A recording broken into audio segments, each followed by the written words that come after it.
Hello guys, আসসালামু আলাইকুম। It's me বয়েস Sharif. Welcome to my another blog. আপনারা সবাই কেমন আছেন? আশা করি ভালো আছেন। আপনারা তো আমি ভালো আছি।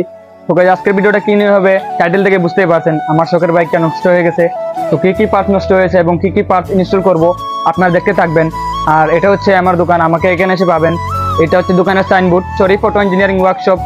আপনারা যারা যারা সাফরান আসবেন আমার সাথে দেখা করতে পারবেন এই জায়গায় আসলে। তো বৃষ্টির মধ্যে আমরা ভিডিও করতেছি, আপনারা দেখতে থাকুন। Let's go. এই হচ্ছে আমার বাইকের পার্ট, আর এটা হচ্ছে পুরাতন। তো এটা একদম নষ্ট হয়ে গেছে। তো আমরা নতুন একটা চ্যাম্পিয়ন আনছি। তো এটা হচ্ছে আমাদের নতুন চ্যাম্পিয়ন, নাম হচ্ছে উইনার। তো এটা এখন বাইকে আমরা ইনস্টল করব। আর এই হচ্ছে এগুলার নাট। তো বাকিগুলা দেখতে থাকুন। তো গাইস, এই হচ্ছে চ্যাম্পিয়ন। এখন আমরা ওইটা সেট আপ দিব। ওইটার সাথে 4টা নাট দিছে। ওই নাটগুলো আমার খুব সেফটিভাবে লাগাতে হবে, কারণ বাইক চলতে বুঝতে প্রবলেম আসলে ওইটা একমাত্র বাইক লাভার বাইক যারা আছে তারা অবশ্যই বলতে পারবেন। তাই আমাকে খুব কেয়ারফুল হয়ে কাজ করতে হবে। তো ফাইনালি অনেকদিন পর আপনাদের মাঝে ভিডিও দিতে পেরে আমার অনেক ভালো লাগতেছে। গাইস, ছেলেদের বাইকই হচ্ছে সব। বাইকটি নষ্ট হওয়ার পরে আমি অনেক ভেঙে পড়ছিলাম। তাই আমার ফ্রেন্ড সার্কেলটা মিলে আমার বাইকের কাজে হেল্প করার জন্য আমি তাদেরকে কৃতজ্ঞতা জানাই। তারা যেন এরকম সারা জীবন আমার বিপদের সময় আমার পাশে থাকে। তো অলরেডি আমাদের চেন পিনিয়মটা ফিটিং হয়ে গেছে। তো এখন টাইট দিয়ে আমরা বাইকে ইনস্টল করব। আপনারা যদি চান তাহলে আপনারা এই ভিডিও দেখে আপনাদের নিজের বাইক নিজেই কাজ করতে পারবেন। তবে কাজ করার সময় খুব কেয়ারফুল থাকতে হবে আপনাদের, যেন কোনো প্রবলেম না হয় বাইক চলতি অবস্থায়। তো আমাদের সিলেটে প্রচুর বৃষ্টি হচ্ছে, আমার ক্যামেরাম্যান বৃষ্টিতে ভিজে ভিডিও করতেছে। আপনারা দোয়া করবেন আমাদের জন্য, আমরা যেন আপনাদের এরকম আরও সুন্দর সুন্দর ভিডিও আপনাদের উপহার দিতে পারি। তো এই হচ্ছে বাইকের চাকা এবং চেইন পিনিয়ম বক্স। বাইকের চাকার বিয়ারিং নষ্ট হয়ে গেছিলো, নতুন বিয়ারিং ইনস্টল করছি। তো বাইকের বিয়ারিং শু ডান দিকে সেট দিলাম। এখন আমাদের স্প্যান্ডেলটা ফিটিং করার পালা।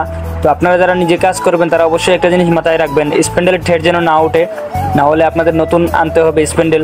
তো একটু উপরের টান দিয়ে আপনারা স্প্যান্ডেলটা সেট দিবেন। নতুন বিয়ারিং ইনস্টল করার কারণে জ্যাম লাগতেছে, তো আমি ফ্রি করে নেবো। ফ্রি করে নেওয়ার পর চেইনটা সেট দিব।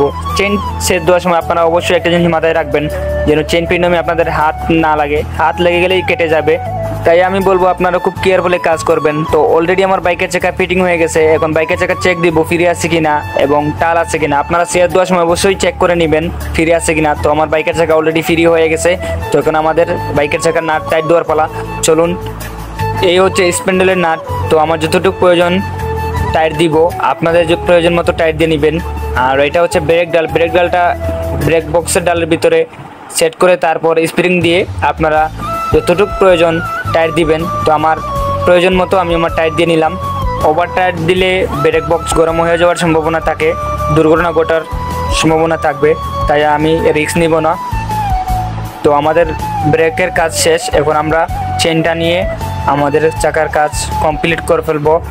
তো গাইজ, ফাইনালি পার্টসগুলো ইনস্টল করার পর আমার বাইকের কাজ সম্পূর্ণ হয়ে গেছে। তো এখন চালিয়ে দেখার পালা। Let's go. তো বাইকে এখন স্টার্ট দেওয়ার পালা। তো ফাইনালি স্টার্ট হয়ে গেছে। অনেকদিন পর বাইকের উপরে বসছি, খুব ভালো লাগতেছে। আপনারা হয়তো ভাবতে পারেন এটা বাঙালি বাইক, কিন্তু আমার জন্য অনেক। তো আমাদের সিলেটে প্রচুর বৃষ্টির কারণে বেশি দূর যাই নাই, শর্টকাটে একটা রাউন্ড দিয়ে আপনাদেরকে দেখিয়ে দিলাম। আপনারা অবশ্যই কমেন্টে বলবেন কেমন হয়েছে। তো বাইকে আরও অনেকগুলো কাজ আছে, এগুলো কাজ করব। অবশ্যই আপনাদেরকে ভিডিওগুলো শেয়ার করব। আপনারা আমার জন্য দোয়া করবেন। তো গাইজ, ফাইনালি আমার বাইকটা সম্পূর্ণভাবে রেডি হয়ে গেছে। নেক্সট ব্লগ খুব তাড়াতাড়ি দিব। আপনারা ভালোবেসে আমার পাশে থাকবেন। আমার ভিডিওগুলো ভালো লাগলে অবশ্যই লাইক কমেন্ট শেয়ার করবেন। আমার ফেসবুক পেজটা ফলো দিবেন, আমার ইউটিউব চ্যানেলটা সাবস্ক্রাইব করবেন। আমাদের নতুন নতুন ভিডিও পেতে আপনার ইউটিউব চ্যানেলের নোটিফিকেশনটা চালু করে রাখবেন। তো ভালো থাকবেন, সুস্থ থাকবেন। আল্লাহ হাফিজ।